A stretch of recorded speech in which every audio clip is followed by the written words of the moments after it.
வணக்கம் எல்லாருக்கும். வரப்போற வாரத்துக்கான மார்க்கெட் பிளான் என்னன்னு பார்க்கலாம். குறிப்பா நிஃப்டி மற்றும் பேங்க் நிஃப்டி.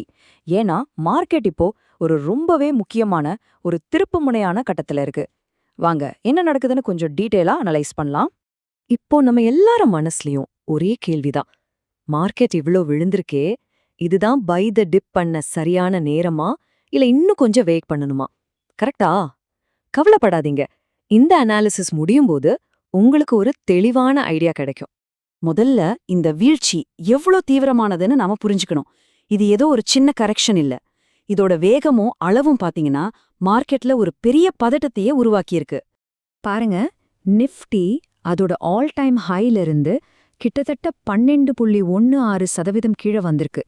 யோசிச்சு பாருங்க, 12%க்கும் மேல. சோ இது ஒரு சின்ன புல் பேக் கிடையாது, இது ஒரு மேஜர் ஃபால். இதனால மார்க்கெட்டோட சென்டிமெண்ட் இப்போ எப்படி இருக்குன்னா ஒரு செல் ஆன் ரைஸ் மோட்ல இருக்கு. அப்படின்னா என்ன? மார்க்கெட் கொஞ்சம் மேல ஏறினாலே உடனே விக்கிறதுக்கு ஆள் வந்துடுவாங்க. அதனால இப்போதைக்கு வர்ற சின்ன சின்ன ஏற்றம் கூட ஒரு பெரிய தடைய சந்திக்க வேண்டியிருக்கும். சரி, இப்போ நிஃப்டி பக்கம் வருவோம். அதோட அடுத்த மூவ தீர்மானிக்க போற மிக முக்கியமான லெவல்ஸ் எதுன்னு பார்க்கலாம். இந்த நம்பர்ஸ் தான் அடுத்த சில நாட்களுக்கு மார்க்கெட்டோட டைரக்ஷனையும் முடிவு பண்ண போகுது. நம்ம அடுத்த கட்டத்தை புரிஞ்சுக்கிறதுக்கு முன்னாடி இந்த கேப் ஃபில் ஜோன்னா என்னன்னு தெரிஞ்சுக்கணும். சார்ட்ல விலை திடீர்னு வேகமா மேலேயோ கீழேயோ போகும்போது ஒரு கேப் உருவாகும். அந்த கேப் ஒரு காந்தம் மாதிரி திரும்பவும் விலைய இழுக்கும். அதனால இது ஒரு ரொம்ப வலுவான சப்போர்ட்டா வேலை செய்யும். இப்போ நிஃப்டி சரியா அந்த முக்கியமான சப்போர்ட் லெவல தான் டெஸ்ட் பண்ணிட்டு இருக்கு. அதுதான் 22,850. இது வீக்லி கேப் ஃபில் ஜோனோட கீழ்மட்டம். இங்க நிஃப்டி தாக்கு பிடிக்குதா இல்லையாங்கிறது ரொம்ப ரொம்ப முக்கியம். இப்ப பாருங்க, நிஃப்டிக்கு முன்னாடி 2 பாதை இருக்கு.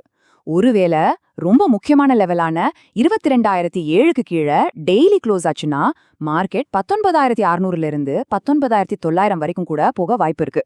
இது கரடியோட பாதை. ஆனா இன்னொரு பக்கம் 22,850ல சப்போர்ட் எடுத்து ஒரு நல்ல பச்சை நிற வீக்லி கேண்டில் உருவாச்சுன்னா மார்க்கெட் மெதுவா மீண்டு வரும். ஆனா அது ஒரு வி-ஷேப் ரிகவரியா இருக்காது, கொஞ்சம் மெதுவா தான் இருக்கும். அப்போ மார்க்கெட் திரும்ப போகுதுன்னு உறுதியா சொல்றதுக்கு ஏதாவது ஒரு சிக்னல் இருக்கா? ஆமா இருக்கு. இந்த அனாலிசிஸ் படி ஒரு ரொம்ப முக்கியமான கன்ஃபர்மேஷன் சிக்னல் இருக்கு. அது என்னன்னு இப்ப பார்க்கலாம். அதுதான் இந்த வீக்லி கிரீன் கேண்டில். ஒரு பெரிய சரிவுக்கு அப்புறம் ஒரு வாரம் முழுக்க நடந்த வர்த்தகத்துல மார்க்கெட் ஓப்பனிங்கை விட க்ளோசிங் அதிகமா இருந்து ஒரு பச்சை நிற கேண்டில் உருவாச்சுன்னா வாங்குறவங்க திரும்பவும் கண்ட்ரோல் எடுக்கிறாங்கன்னு அர்த்தம். டெய்லி சிக்னலை விட இது ரொம்ப பவர்ஃபுல். வரலாறு இதுக்கு ஒரு நல்ல சாட்சி. பாத்தீங்கன்னா கோவிட் கிராஷ் மாதிரியான பெரிய வீழ்ச்சிகளுக்கு அப்புறம் இந்த மாதிரி ஒரு வீக்லி கிரீன் கேண்டில் வந்ததுக்கு அப்புறம் தான் மார்க்கெட் நல்ல ரெக்கவர் ஆயிருக்கு. பொதுவா இந்த சிக்னல் வந்தா நிஃப்டில ஒரு 800லேருந்து 1000 பாயிண்ட் பவுன்ஸ் எதிர்பார்க்கலாம். சரி, இப்போ நம்ம பேங்க் நிஃப்டி பக்கம் கவனத்தை திருப்பலாம். ஏன்னா அதோட நிலையும் கிட்டத்தட்ட நிஃப்டி மாதிரி தான் இருக்கு. இது காட்டுற விஷயம் என்னன்னா மார்க்கெட் முழுவதுமே ஒரு விதமான அழுத்தத்துல இருக்கு. இந்த சார்ட்டை பாருங்க, வெறும் 3 வாரத்துல பேங்க் நிஃப்டி 13% சரிஞ்சிருக்கு. இந்த வீழ்ச்சியோட வேகம் செல்லிங் பிரஷர் எவ்ளோ தீவிரமா இருக்குன்னு அப்பட்டமா காட்டுது. இந்த வீழ்ச்சியோட தீவிரத்தை வச்சு பார்க்கும்போது இப்போ இருக்கிற சப்போர்ட் லெவல் உடையறதுக்கு 70% வாய்ப்பு இருக்கிறதா அனாலிசிஸ் சொல்லுது. தாக்கு பிடிக்கிறதுக்கு வெறும் 30% வாய்ப்பு தான். இது கொஞ்சம் நம்ம கவனிக்க வேண்டிய விஷயம்.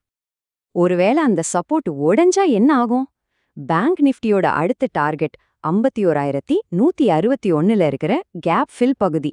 அதுவும் உடைஞ்சா அடுத்த மேஜர் சப்போர்ட் 48,000ல தான் இருக்கு. இந்த நிலைகளை உங்க சார்ட்ல மார்க் பண்ணி வச்சுக்கோங்க. ஓகே, இவ்ளோ தூரம் அனலைஸ் பண்ணிட்டோம். இப்போ ஒரு இன்வெஸ்டரா நம்ம என்ன செய்யணும்? இந்த மாதிரி ஒரு நிலையற்ற சூழல்ல எப்படி முடிவெடுக்கிறது? வாங்க ஒரு பிராக்டிக்கலான பிளான் பத்தி பார்க்கலாம். இந்த உத்திக்கான அடிப்படை தத்துவமே இதுதான். நாம எப்பவுமே நம்மளோட மொத்த பணத்தையும் ஒரே இடத்துல ஒரே நேரத்துல முதலீடு செய்யவே கூடாது. ரிஸ்க் மேனேஜ்மெண்ட் ரொம்ப ரொம்ப முக்கியம். இங்க ஒரு தெளிவான திட்டமே இருக்கு. அதாவது உங்ககிட்ட இருக்கிற மொத்த முதலீட்டு தொகையில ஒரு 20-30% இப்போதைய விலைகள்ல முதலீடு பண்றது பத்தி யோசிக்கலாம். மீதி 70-80% பணத்தை கையில வச்சுக்கோங்க. ஒருவேளை மார்க்கெட் இன்னும் விழுந்து நாம பார்த்த அந்த முக்கியமான லெவல்ஸ்க்கு, அதாவது நிஃப்டி 19,600க்கும் பேங்க் நிஃப்டி 48,000க்கும் வண்ணா அப்போ மீதி பணத்தை முதலீடு செய்யலாம். இது ஒரு பாதுகாப்பான அணுகுமுறை. சுருக்கமா சொல்லணும்னா இதுதான் முக்கிய குறிப்புகள். நிஃப்டில 22,850 சப்போர்ட்டாகவும் 22,007 ஒரு சரிவுக்கான அறிகுறியாகவும் பாருங்க.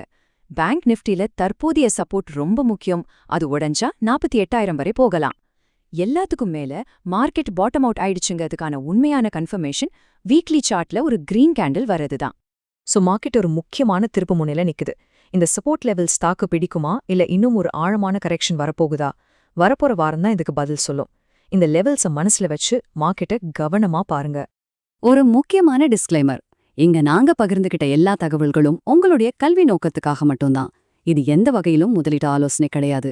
எந்த ஒரு முதலீட்டு முடிவை எடுக்கிறதுக்கு முன்னாடி ஒரு செபி பதிவு செய்யப்பட்ட நிதி ஆலோசகரை கலந்து ஆலோசிக்கிறது ரொம்ப அவசியம். நன்றி.